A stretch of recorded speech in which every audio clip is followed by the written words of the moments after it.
When the European explorers of the 15th century arrived at what they called the New World, they were presented with many opportunities. Opportunities for riches, fame, even spreading Christianity. At first, these explorers wanted nothing to do with the land itself. They just wanted the resources, whether those were furs, slaves, or anything else deemed valuable. But as time went on, the explorers and the lands they represented realized that they could do more with the First Nations land, so colonizing missions were sent to the New World. It is important to note that the majority of these groups settled without First Nation permission.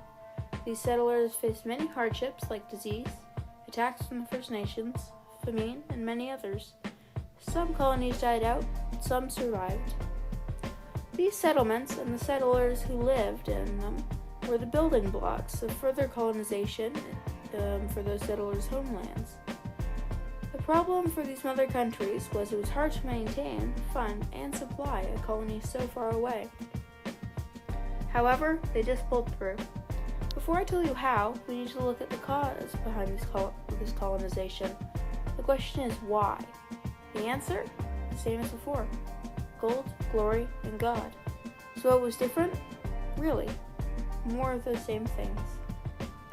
The colonization of these lands that we live on today by the Europeans presented them the opportunity to harvest these same resources and rewards, but on a whole new scale. The fur trade, which was the primary source of trading between the First Nations and the Europeans, expanded massively, and some First Nations people were being converted to Christianity. On the right, you see a piece of artwork by C.W. Jeffries, depicting the arrival of Captain James Cook in the Americas. On the left, a reinterpreted image made by me depicting the same scene from the perspective of the First Nations. We did this because having both sides of a story broadens one's understanding of a topic. Europeans presented them the opportunity to harvest these same resources and rewards, but on a whole new scale.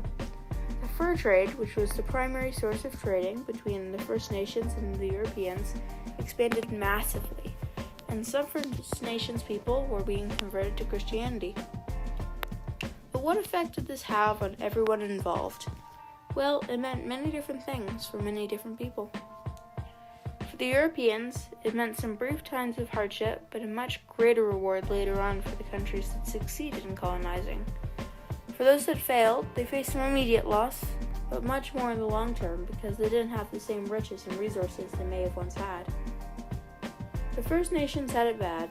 They made a loss with the Europeans, traded with them, fought them, and lived with them in the years of the European colonization. But it was probably the treaties that they signed to try and keep their land that they didn't fully understand the terms of that destroyed them and lost the majority of their land with. Over the following years, the First Nations lost more of their land as the Americas transformed into what we know today. Thank you.